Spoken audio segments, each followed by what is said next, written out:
Daily Tampa Bay Rays podcast, part of the Locked On Podcast Network, your team every day. Hello, my name is Kevin Weiss. I'm Ulises Sambrano. I'm Evan Closky. Back again. And we are the host of the Locked On Rays podcast, part of the Locked On Podcast Network. Thank you for making Locked On Rays your very first listen every day. And remember, Locked On Rays is free and available on all platforms, including YouTube at Locked On Rays. Today's episode is online. BetOnline has you covered this season with more props, odds, and lines than ever before. BetOnline, it is where the game starts. We are pleased to be joined by Evan Closky, WTSP Channel 10 Sports Director, following the Rays ousting in the wild card round. Evan, your take, your thoughts, your feelings on the Rays exodus so quickly and so low scoring. I mean, it was everything that we watched for the entire season, right? Unbelievable pitching, horse crap hitting. And that's being polite about it. The team, right? Eric Neander in the season-ending press conference said he's never had a team that was this bad at hitting right-handed pitching. And Cleveland was an awful matchup in that regard.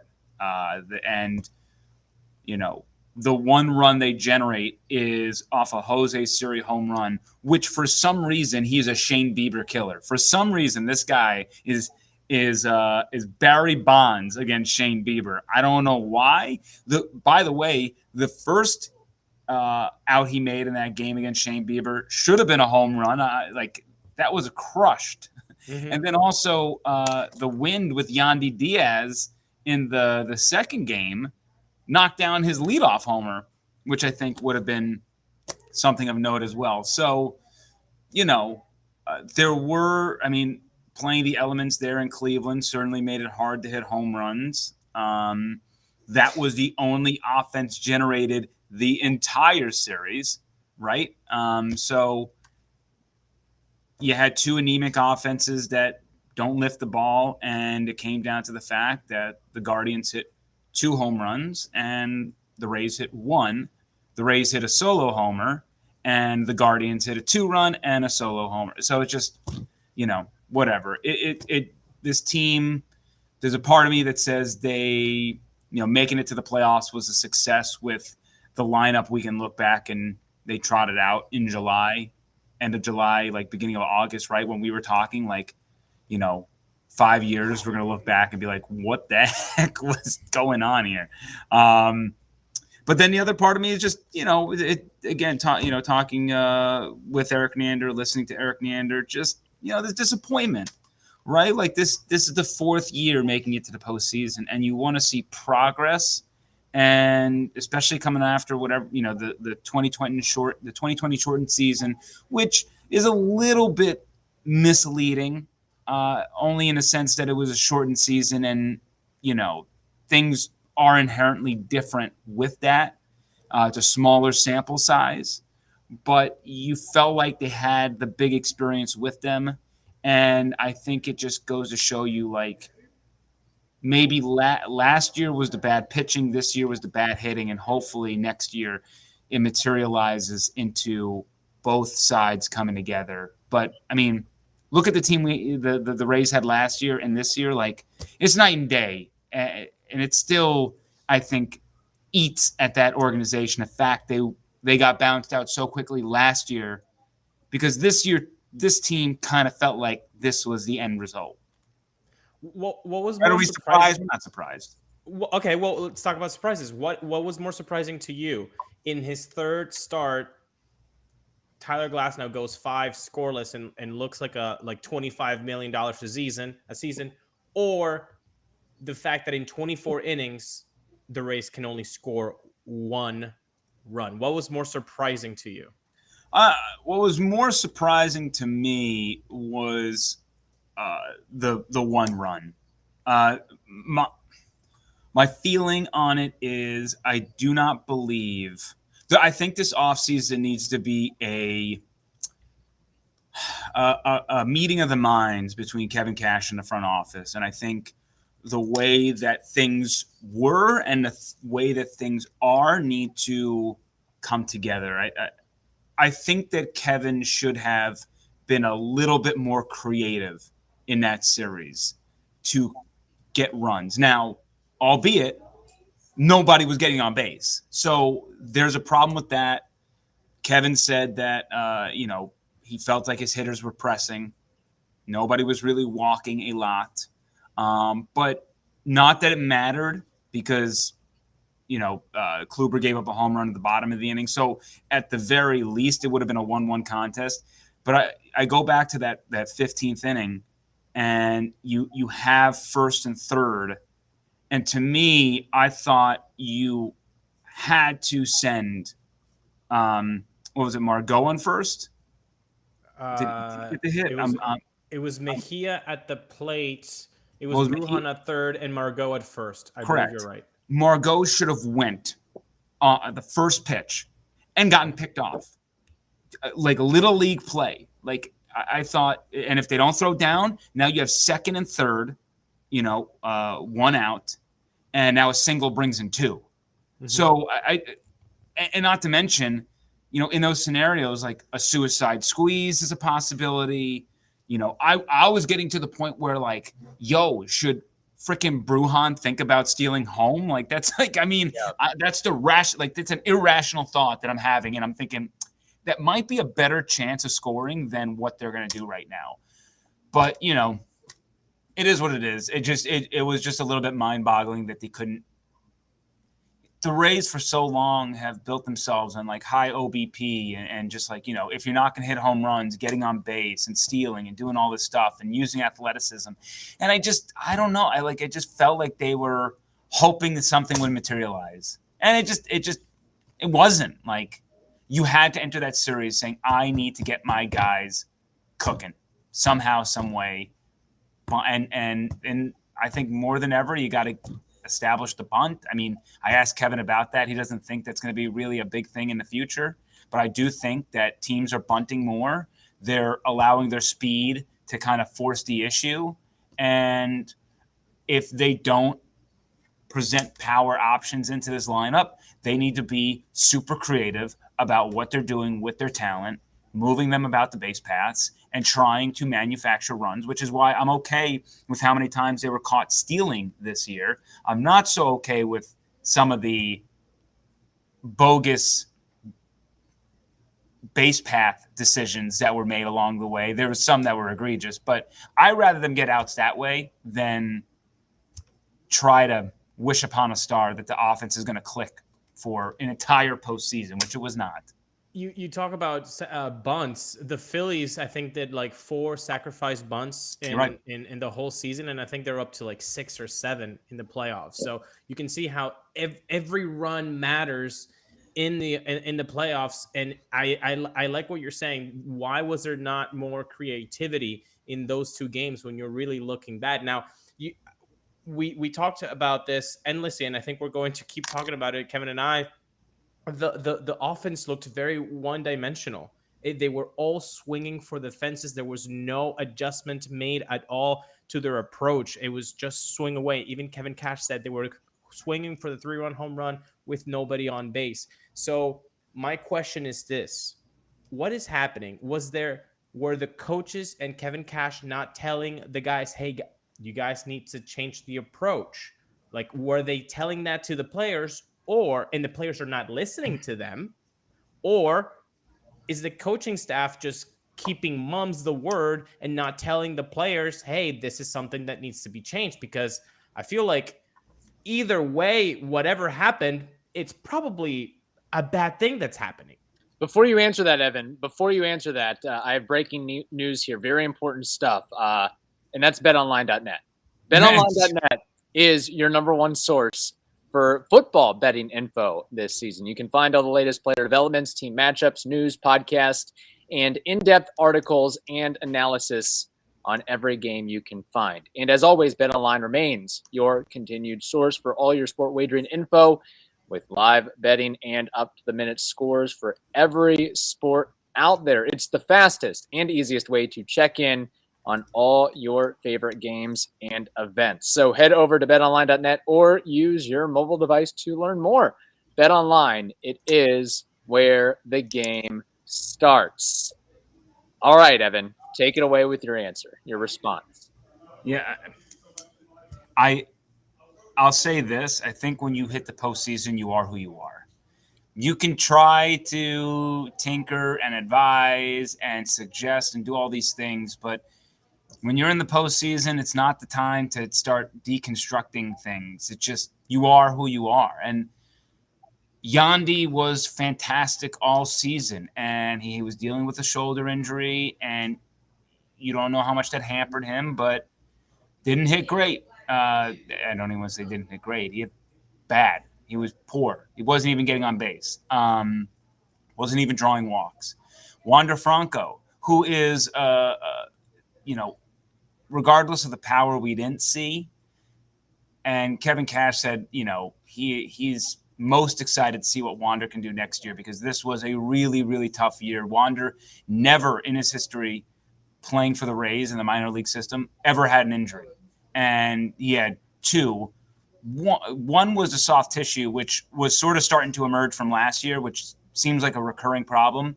Bit worried about that. The hamate bone thing is like super unlucky. That is just a freak injury. So that just sucked. But Wander wasn't doing anything. He was striking out as well, which is a bad sign that he's not right. Harold Ramirez, I mean, when did that guy slump? And he's logging 0 for 5s. And that's terrible to see. So, I mean, and not to mention Randy Rosarino, who we all, I think, at the end of the season, his numbers were there. He was the most consistent Ray hitter throughout the season. But in that consistency is inconsistency, right? The highs are high and the lows are lows. And at the end of the season, man, October Randy was nowhere to be found. His swing was broke. I mean, there was a couple of hangers there that should have been pelted out of the park with him, and he's swinging over them. I just remember Kevin Cash always talking about this early in the season, right? You're taking strikes and you're swinging at balls. That's kind of what Randy was doing. He had no idea what to do. He was so not confident in what was going on. And when those top four aren't doing anything, what are you going to do? I mean, your horses didn't show up. So I tend to believe that it was just simply whatever the staff was saying and whatever they were trying to do, it just kind of went all out the window when they got into game time. And they pressed and they tried to do too much and they weren't working counts the way they should have. It just was a rough scene all around. I don't think there's one thing to pinpoint it. I think they just didn't show up. And so, it is what it is. Well, we've entered depression mode at Locked On Rays, and I think Kevin's internet might have gone out. So we're gonna keep up until he rejoins us. I do want to say there was one particular play that really, really bothered me. It was in the 10th inning of the second game, and Isaac Paredes is taken out, pinch hit for. Wait for it, Taylor Walls. There was a man on first. Choi had gotten on with a walk. Brujan pinch runs for him. The idea is to bunt him over, even though everybody has been swinging for the fences for the last 19 innings. He tries one bunt. It goes horribly wrong. It goes into the 200 stands behind home plate. The second attempt never happens. They go swing away. Why on earth would you ever take out the guy who could potentially give you a 2-run bomb in a game that 1 run could win you the game? Why would you take that guy out for somebody that has been incredibly ineffective with the bat? And then the idea is to bunt, and then you only take him out for 1 single bunt. So did that play bother you? Because Evan, it has been bothering me nonstop, and it's been almost a week now. I'll say this: there are that is one of the many instances that I'm trying to get to at the opening, is that the lack of creativity, the lack of commitment to try to move people over, to try to play small ball with a lineup that needs to play small ball. And yeah, I mean, I'm with you. Like, it was getting to the point where I was like, I don't even care if nobody's on. I want Taylor Walls bunting. I want, Jose Siri's bunting. Like, they just, I understand that they, Kevin doesn't feel like his team's a good bunting team. Probably correct. I think that's a major league problem, period. Players don't know how to bunt anymore. It's been out of the game for many years now, and It will be circling back.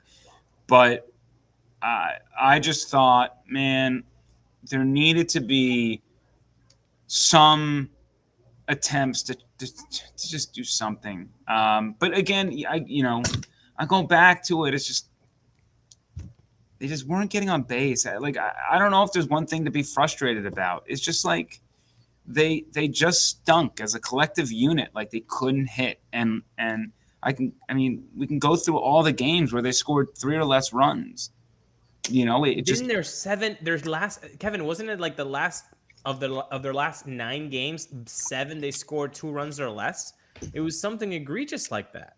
Yeah, and that gets to my point of, Evan, what do you blame, or what is your reasoning for why the Rays didn't do better offensively? Is it because they stumbled into the playoffs and they were resting guys too liberally? Was it the chillier conditions than the Rays are used to? Was it just the fact that they're facing more elite pitching? Would having a Brandon Lau in the lineup had made any difference? Based on his postseason history, It would not have. But I will say, against righty pitching, it might have helped. Yeah. Heavy righty pitching, he certainly wouldn't have hurt. He wouldn't have been any worse than what we saw. So I do think if there was a postseason that was built kind of for Lau, or I should say a series that was built for Lau, it kind of was this one. Mm-hmm. A team that needs pop and left-handed hitting. So it's all those. It's the fact that the Rays, starting in September, hit the toughest part of their schedule, which is why they looked like a mediocre team, because they were playing a much better competition. It's 2, the notion of just putting your way into the playoffs, and the lack of fire entering the postseason to really turn things up and get the engine started. They were on an enormous road trip to let's not discount that. Yeah, which is very unfortunate, because they had 3 games tacked on into Boston because of the pandemic, or it's not the pandemic, because of the lockout for a week of the season. Mm-hmm. So a typical 6-day stretch was turned into 9, and then they had to fly back to Cleveland, where they all started. And then if they would have won that series, they still would have had to go to New York. They would not have been home for 2.5 weeks. So that's also really taxing on a team, being kind of on the road that long. But in the end, pretty much every game they played with Cleveland this season was a coin flip. Their teams are incredibly close in talent, in philosophy, and I think it's a bit mind-boggling that the Rays lost 6 of 8 of those coin flips. Like that, I mean, that's tough. I mean, the odds say, right, they should have had 2 more wins in there somewhere. But the one thing that Cleveland has that the Tampa Bay Rays do not have right now, because the hope is that Wander will be it one day, is Jose Ramirez. Having a guy like Jose Ramirez, a superstar like that, changes the team. Jose Ramirez is the one that won the game against Shane McClanahan in Game 1, the 2-run bomb. Jose Ramirez is the one that won Game 2 with the play on Manny Margot in the infield. That was incredible. That was an incredible play. Display. Like, it is just, I mean, what are you going to do? You tip your cap, because that was fantastic. But a superstar like that, that is what Wander is supposed to be. And Wander was not that this year. He was last postseason.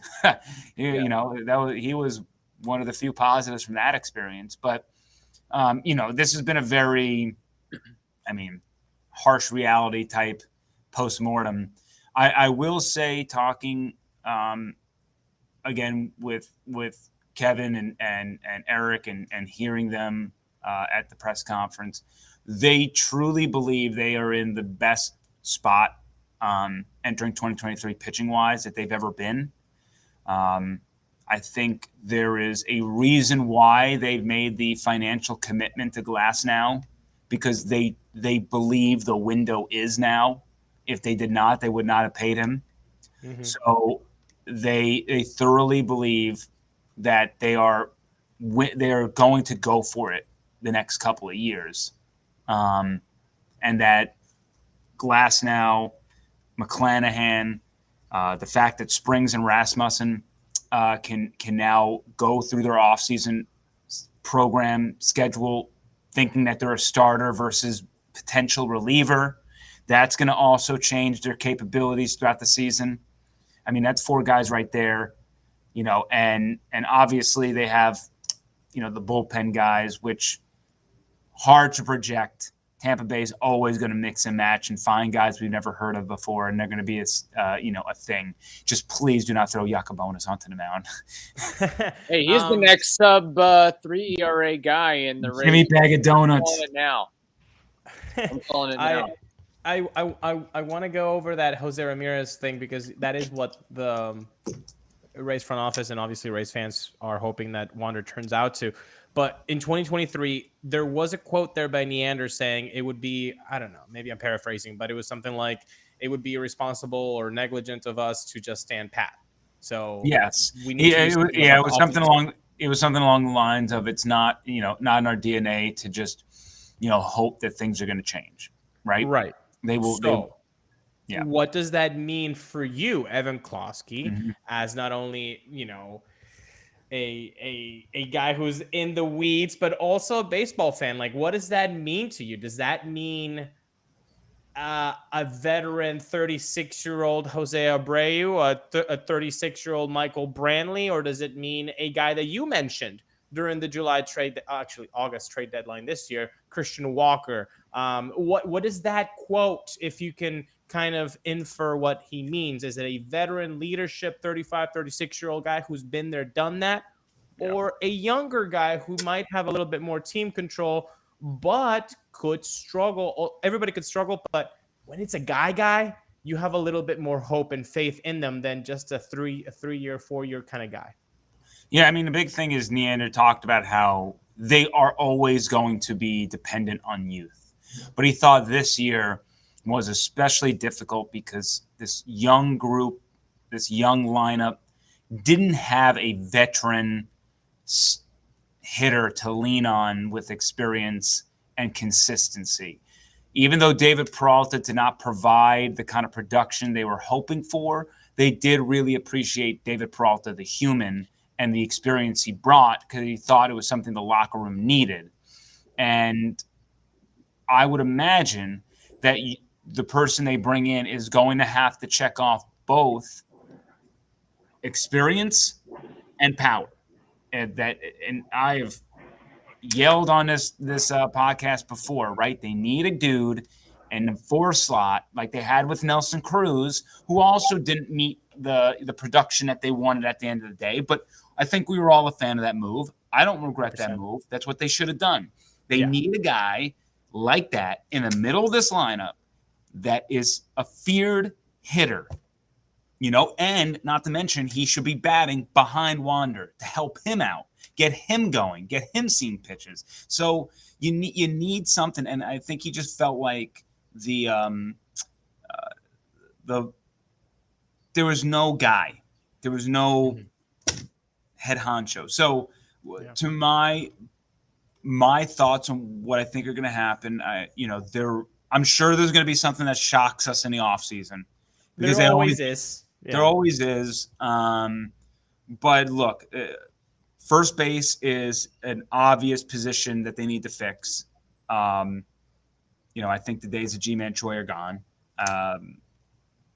I've said that before. Even with the shift ending, So interesting question with that. When Neander was asked about the shift, he said it really doesn't matter as much as you think it does, because if the shift is helping us, it's also helping somebody else. Everyone is getting the shift. Everyone's getting the shift help. So it's a wash. In the end, it's a wash. Correct. So okay, so now Choi's hitting more, but other hitters are hitting more, and that's just raising the level for everybody in general for lefties. He already thinks in the end, a guy like Brandon Lau is going to benefit from that greatly.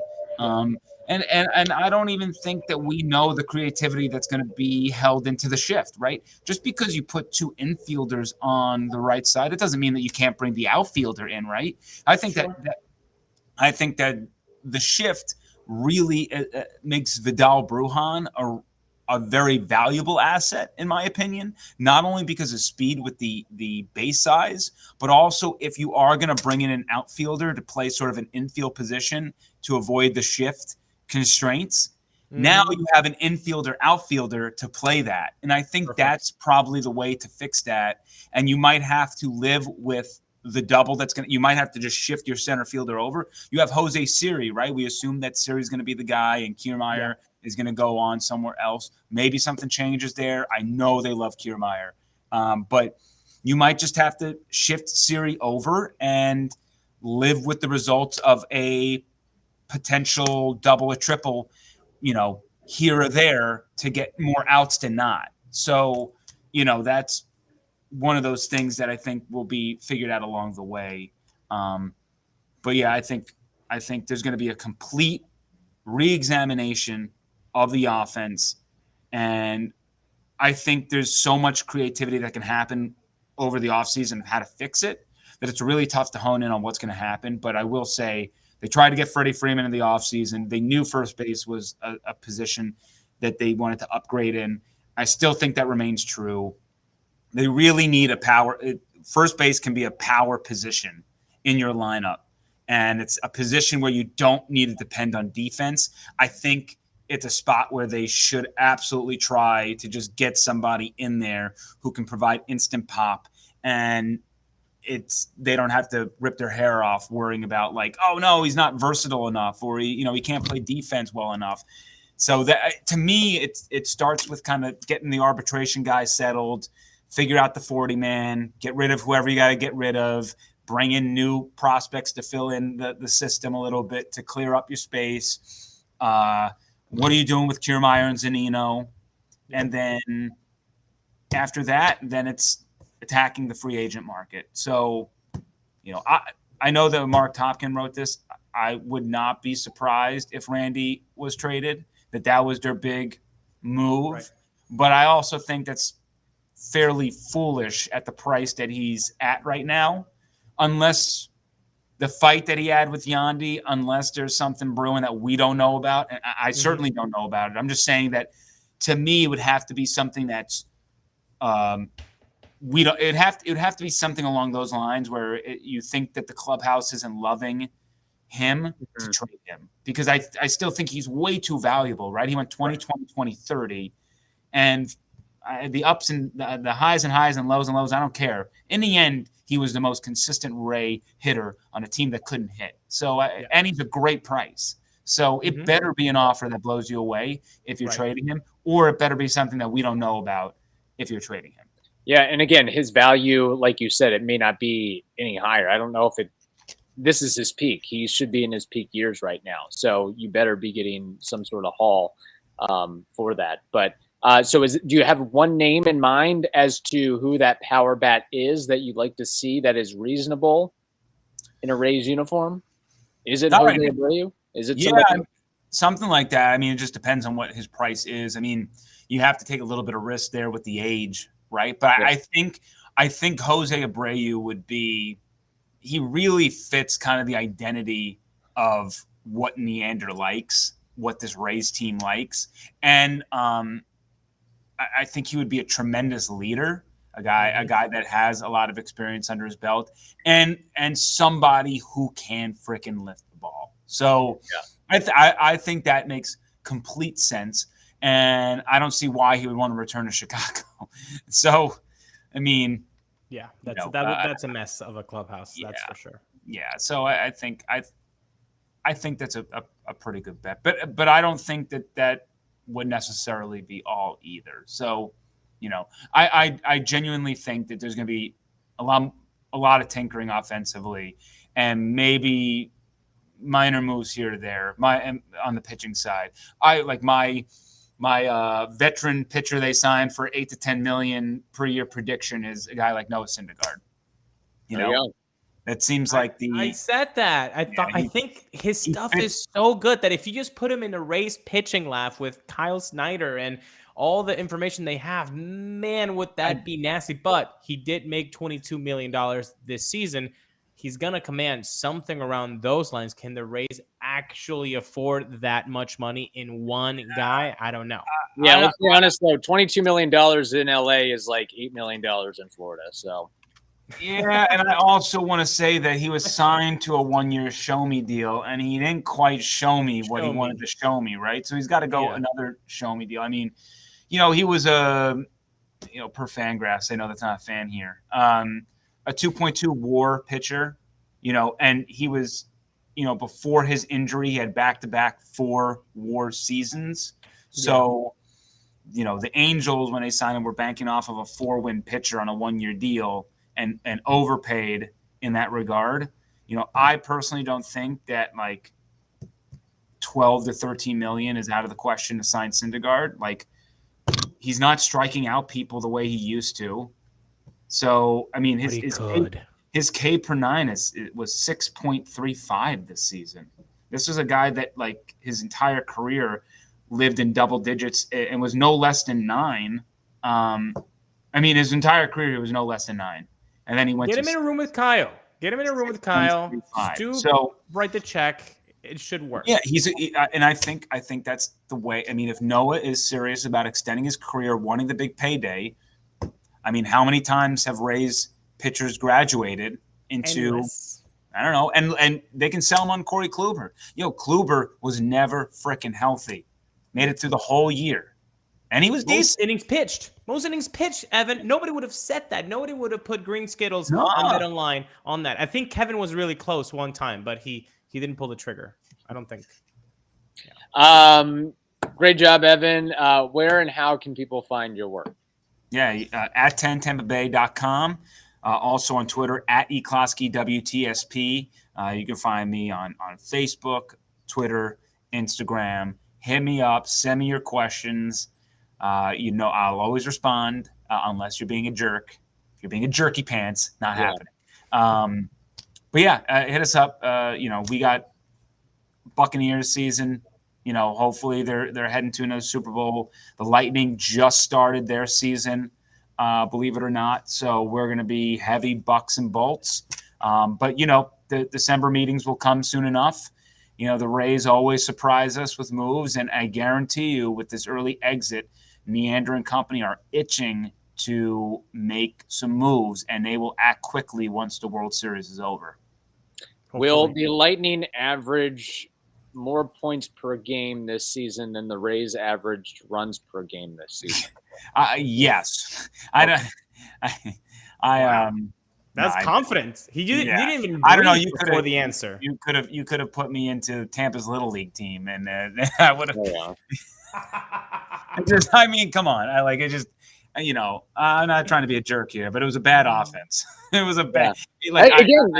Like you said, do the USF college softball approach. Small ball, bunt left and right. All you got to do.